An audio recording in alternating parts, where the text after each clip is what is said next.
to Applied Science Innovate Night, which was an opportunity to showcase applied science researchers to the public, and I'm happy to do it again this afternoon, or this morning rather. So, ever since I can remember, my parents would take me camping through the woods. And on these walks, we would stop to watch the ducklings, collect rocks, and read every single interpretive sign along the way. These walks instilled a deep love of nature in me that I carry to this day. When I was 10 years old, I took my grandpa to task for leaving what I thought was a motor running unattended. I was worried about the air pollution. Turns out it was an electric pump to water grandma's raspberries. So I was already worried about the environment and ready to say something. Both my parents are engineers, and they taught me about Canada's natural resource industries. They taught me that technology always moves forward, never backwards, but it can and should be implemented for the good of society.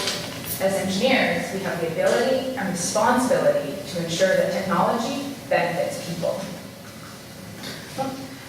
As a native Albertan, I've always been aware of the importance of oil to society. Heck, my first field trip was to Fort McMurray's Oil Sands Interpretive Center. I learned a lot about oil and its uses, but oil is non-renewable. Its use generates air pollution and greenhouse gases. We need a plan B. Enter biomass. Trees, grasses, and crops are the only known large-scale renewable resource that can be used to generate liquid fuels like oil. There are 32.3 million tons of waste biomass in British Columbia alone. Much of this material comes from the forest.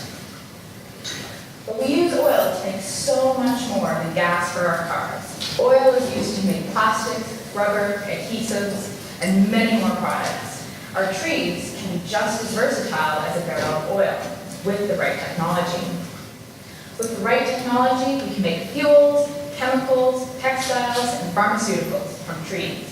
The technology to replace oil with trees will also advance the technology of our pulp mills and transform them into sustainable biorefineries. But before we talk about the future, let's talk about the present. In the midst of Vancouver's high rises, it's easy to forget that pulp mills are the economic heart of this province. In many communities, forestry is either the primary or secondary employer. The companies help support local infrastructure such as hospitals, community centers, schools, and wastewater treatment plants. So how do we convert to biomass? Well, let's start by zooming into a piece of wood. We eventually come to the cell wall. The cell wall is made up of 3 long chain-like molecules known as cellulose, hemicellulose, and lignin. There'll be a quiz on that later. When we remove hemicellulose and lignin from wood, we make pulp. Pulp is to paper as apples are to apple crisp, an essential ingredient, but some additional ingredients and skill are needed to make the final product. And just as a Granny Smith apple is different from a Gala apple, different types of trees produce pulp with different properties. A lot of work goes into finding the perfect blend of pulps to make highly specialized paper products. Paper products include a lot more than your morning newspaper. With a baby at home, my favorite product is currently diapers. The blend that goes into diapers must be soft, highly absorbent, and strong when wet. British Columbia's pulp is unique. It is some of the strongest fiber in the world, and it can be used to make highly specialized products. It commands a premium price in the global marketplace. We should not repurpose this fiber in our new biorefinery. It's already far more valuable than any fuel or chemical could make. Right now, we burn hemicellulose and lignin when we remove them to make pulp. But what else can we do with these pieces? How can we rearrange the processes in the biorefinery to maximize the value of each and every wood chip? And what about the waste streams? What can we do with those? I'm proud to be at UBC looking for the answers to these questions. In partnership with Canfor Pulp and PCIT, my students and I are studying how to recover hemicellulose from waste wood to make a green paper strength additive. There are 2 parts to this project. First, to understand how adding hemicellulose to pulp improves its strength. And second, it's an exciting opportunity to study the hemicellulose recovery process. Paper strength comes from the fibers used to make it and the bonds or connections between those fibers. My students and others have shown that adding hemicellulose to pulp increases paper's strength by increasing the number of bonds and increasing the area, bonded area.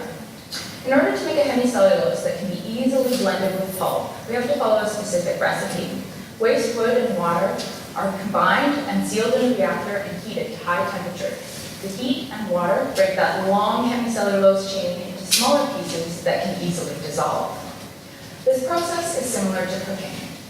If we cook for too short a time, dinner will be underdone. If we leave the pot on for too long, dinner will be burnt. Either way, the results are inedible and useless. We have to make it just right in order to make the perfect product. Right now, my students are looking at hemicellulose as a paper strength additive. The hemicellulose can be converted into hundreds of different products: gasoline-type fuel, polymers, even food additives. Mastering the cooking process now opens the door to a host of other biorefining opportunities. I've talked to you about just one way that hemicellulose can be converted in a biorefinery. There are hundreds of others.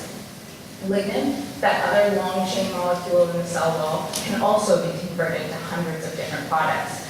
The pieces of a biorefinery can be arranged and rearranged in an almost infinite number of combinations. Our job at UBC is to find and evaluate all of them.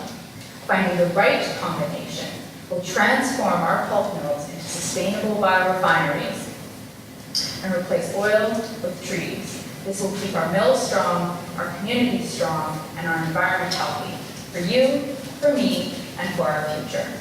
Thank you.